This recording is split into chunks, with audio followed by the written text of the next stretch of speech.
ಜಮಖಂಡಿ ನಗರದಲ್ಲಿ ನಡೆದ ಪತ್ರಿಕಾಗೋಷ್ಠಿಯಲ್ಲಿ ಮಾತನಾಡಿದ ದಲಿತ ಸಂಘರ್ಷ ಸಮಿತಿ ರಾಜ್ಯ ಸಂಚಾಲಕ ಶ್ಯಾಮರಾವ್ ಘಾಟಗೆ, ರಾಯಚೂರು ಜಿಲ್ಲೆಯಲ್ಲಿ ಕಳೆದ 2-3 ವರ್ಷಗಳಿಂದ ದಲಿತ ಸಮುದಾಯದವರ ಮೇಲೆ ಹಲವು ಗಂಭೀರ ಘಟನೆಗಳು ನಡೆದಿವೆ ಎಂದು ಆರೋಪಿಸಿದರು.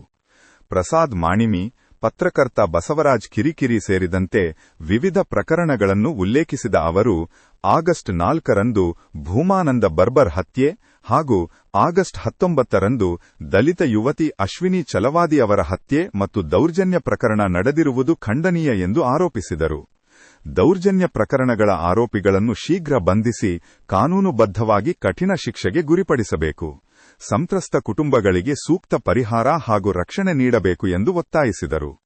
ಇನ್ನು ದಲಿತ ಸಮುದಾಯದ ಜನರಲ್ಲಿ ಸುರಕ್ಷಿತತೆಯ ಭಾವನೆ ಮೂಡಿಸುವ ನಿಟ್ಟಿನಲ್ಲಿ ರಾಯಚೂರು ಜಿಲ್ಲಾಡಳಿತ ಮತ್ತು ಪೊಲೀಸ್ ಇಲಾಖೆ ಪರಿಣಾಮಕಾರಿ ಕ್ರಮ ಕೈಗೊಳ್ಳಬೇಕು. ಇಲ್ಲವಾದಲ್ಲಿ ದಲಿತರ ಮೇಲಿನ ದೌರ್ಜನ್ಯ ಹಾಗೂ ಹತ್ಯೆಗಳ ವಿರುದ್ಧ ರಾಜ್ಯಾದ್ಯಂತ ತೀವ್ರ ಹೋರಾಟ ನಡೆಸಬೇಕಾಗುತ್ತದೆ ಎಂದು ಶ್ಯಾಮರಾವ್ ಘಾಟಗೆ ಎಚ್ಚರಿಕೆ ನೀಡಿದರು. ಪತ್ರಿಕಾಗೋಷ್ಠಿಯಲ್ಲಿ ಮಹೇಶ್ ಕೋಳಿ, ಭೀಮಶಿ ನಡುವಿನಮನಿ, ತಾಲೂಕು ಅಧ್ಯಕ್ಷ ಪರಶುರಾಮ ಮಾಂಗ, ಅಬೂಬಕರ್ ಕುಡಚಿ, ರಮೇಶ ಪೂಜಾರಿ ಹಾಗೂ ನದೀಮ ಗೋಠೆ ಉಪಸ್ಥಿತರಿದ್ದರು. ರಾಯಚೂರು ಜಿಲ್ಲೆಯಲ್ಲಿ ದಲಿತರ ಮೇಲೆ ಪದೇ ಪದೇ ದೌರ್ಜನ್ಯ, ದಲಿತ ಯುವತಿಯರ ಮೇಲೆ ಅತ್ಯಾಚಾರ, ಕೊಲೆ ಪ್ರಕರಣಗಳು ನಿರಂತರವಾಗಿ ನಡೀತಾ ಇದೆ. ಇವತ್ತು ರಾಯಚೂರು ಜಿಲ್ಲೆಯಲ್ಲಿ ಪೊಲೀಸ್ ಇಲಾಖೆ ಅಪರಾಧಿಗಳನ್ನು ಪತ್ತೆ ಹಚ್ಚಿ ಶಿಕ್ಷಿಸುವಲ್ಲಿ ಸಂಪೂರ್ಣವಾಗಿ ಜಿಲ್ಲಾ ಆಡಳಿತ ವಿಫಲವಾಗಿರುವುದು ಕಂಡುಬರ್ತಾ ಇದೆ. ಸುಮಾರು 2-3 ವರ್ಷಗಳ ಅಂತರದಲ್ಲಿ ನಾವು ನೋಡಿದಾಗ ಪ್ರಸಾದ್ ಮಾಣ್ವಿ ಅವರ ಕೊಲೆ ಆಯಿತು. ಅದರ ನಂತರ ದೇವದುರ್ಗದ ಪತ್ರಕರ್ತ ಬಸವರಾಜ್ ಕಿರಿಕಿರಿ ಅವ್ರ ಕೊಲೆ ಆಯಿತು. ಆಗಸ್ಟ್ 4ರಂದು ಭೂಮಾನಂದನ ಬರ್ಬರವಾದಂಥ ಹತ್ಯೆ ಆಯಿತು. ಮಣ್ಣಿನ ದಿವಸ ದಿನಾಂಕ 19ನೇ ತಾರೀಕು ದಲಿತ ಯುವತಿ ಅಶ್ವಿನಿ ಛಲವಾದಿಯ ಕೊಲೆ ಮತ್ತು ಅತ್ಯಾಚಾರ ಆಗಿದೆ. ಇದನ್ನೆಲ್ಲ ನೋಡಿದರೆ ಇವತ್ತು ಜಾತಿವಾದಿಗಳು, ಕೋಮುವಾದಿಗಳು ನಿರಂತರವಾಗಿ ದಲಿತ ಯುವತಿಯರ ಮೇಲೆ ಮತ್ತು ದಲಿತ ಯುವಕರ ಮೇಲೆ ಬರ್ಬರವಾದಂಥ ಹತ್ಯೆ ಮತ್ತು ಅತ್ಯಾಚಾರ ಮಾಡುತ್ತಿರುವುದು ನಿಜವಾಗಿಯೂ ನಾಚಿಗೇಡಿನ ಸಂಗತಿಯಾಗಿದೆ. ಇದನ್ನು ಈ ರಾಜ್ಯದ ಯಾವುದೇ ಪ್ರಜ್ಞಾವಂತರಾಗಲಿ ವಿಚಾರವಾದಿಗಳಾಗಲಿ ಯಾರೂ ಕೂಡ ಇದನ್ನು ಸಹಿಸುವುದಿಲ್ಲ. ಸರ್ಕಾರ ಇದರ ಬಗ್ಗೆ ಎಚ್ಚೆತ್ತುಕೊಂಡು ಕೂಡಲೇ ರಾಯಚೂರು ಜಿಲ್ಲೆಗೆ ಮಾನ್ಯ ಗೃಹ ಸಚಿವರು ನಮ್ಮವರು ಕೂಡಲೇ ಅಲ್ಲಿ ಭೇಟಿ ಕೊಡಬೇಕು.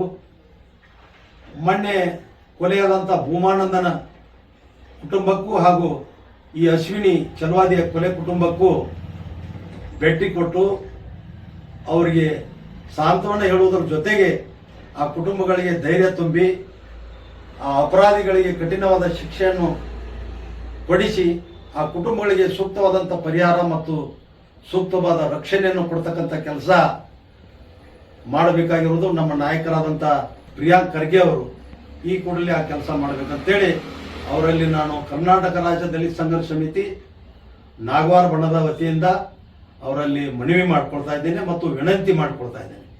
ಅದಲ್ಲದೆ ರಾಯಚೂರು ಜಿಲ್ಲೆಯಲ್ಲಿ ಸಾಕಷ್ಟು ಜನಪ್ರತಿನಿಧಿಗಳು ಚುನಾವಣೆ ಬಂದಾಗ ಅವರು ಯಾವುದೇ ತರಹದ ಭೇದ ಭಾವ ಇಲ್ಲದೆ, ತಾರತಮ್ಯ ಇಲ್ಲದೆ ದಲಿತ ಕಾಲನಿಗಳಿಗೆ ಭೇಟಿ ಕೊಟ್ಟು ಮತ ಪಡೆದು ವಿಜಯಶಾಲಿಯಾದ ನಂತರ ಮತ್ತೆ ಮರಳಿ ಆ ದಲಿತ ಕಾಲನಿಗಳಿಗೆ ಯಾವಾಗಲೂ ಕೂಡ ಅವರು ಭೇಟಿ ಕೊಡುವುದಿಲ್ಲ. ಇಂಥ ದುರ್ಘಟನೆಗಳು ಸಂಭವಿಸಿದಾಗ ಕೂಡ ಆ ಕುಟುಂಬಗಳಿಗೆ ಸಾಂತ್ವನ ಹೇಳಿ ಧೈರ್ಯ ತುಂಬತಕ್ಕಂಥ ಕೆಲಸ ಅಲ್ಲಿನ ಜನಪ್ರತಿನಿಧಿಗಳು ಕೂಡಲೇ ಮಾಡಬೇಕು. ಮತ್ತು ಮಾನ್ಯ ಜಿಲ್ಲಾಧಿಕಾರಿಗಳು ರಾಯಚೂರು ಹಾಗೂ ಮಾನ್ಯ ಪೊಲೀಸ್ ವರಿಷ್ಠಾಧಿಕಾರಿಗಳು ರಾಯಚೂರು ಕೂಡಲೇ ಆ ಗ್ರಾಮಗಳಿಗೆ, ಆ ಕುಟುಂಬಗಳಿಗೆ ಭೇಟಿ ಕೊಟ್ಟು ಅವರಿಗೆ ಧೈರ್ಯ ತುಂಬತಕ್ಕಂಥ ಕೆಲಸ ಮತ್ತು ಅವರಿಗೆ ಬಂದೋಬಸ್ತಿ ಮತ್ತು ರಕ್ಷಣೆ ಕೊಡ್ತಕ್ಕಂಥ ಕೆಲಸ ಈ ಕೂಡಲೇ ಆಗಬೇಕಂತೇಳಿ ನಾನು ಆ ಜಿಲ್ಲಾಡಳಿತಕ್ಕೆ ಒತ್ತಾಯ ಮಾಡ್ತಾ ಇದ್ದೀನಿ. ಇಲ್ಲದೇ ಇದ್ದ ಪಕ್ಷದಲ್ಲಿ ನಾವು ರಾಜ್ಯಾದ್ಯಂತ ಈ ಸರಣಿ ಕೊಲೆಗಳ ವಿರುದ್ಧ, ರಾಯಚೂರಿನಲ್ಲಿ ಜರುಗತಕ್ಕಂಥ ಸರಣಿ ಕೊಲೆಗಳ ವಿರುದ್ಧ ರಾಜ್ಯಾದ್ಯಂತ ಉಗ್ರವಾದಂತಹ ಹೋರಾಟವನ್ನ ನಾವು ಹಮ್ಮಿಕೊಳ್ಳಬೇಕಾಗುತ್ತದೆ ಅನ್ನತಕ್ಕಂಥ ಮಾತನ್ನು ಕೂಡ ಈ ಸಂದರ್ಭದಲ್ಲಿ ನಾನು ಹೇಳಲು ಬಯಸ್ತೇನೆ.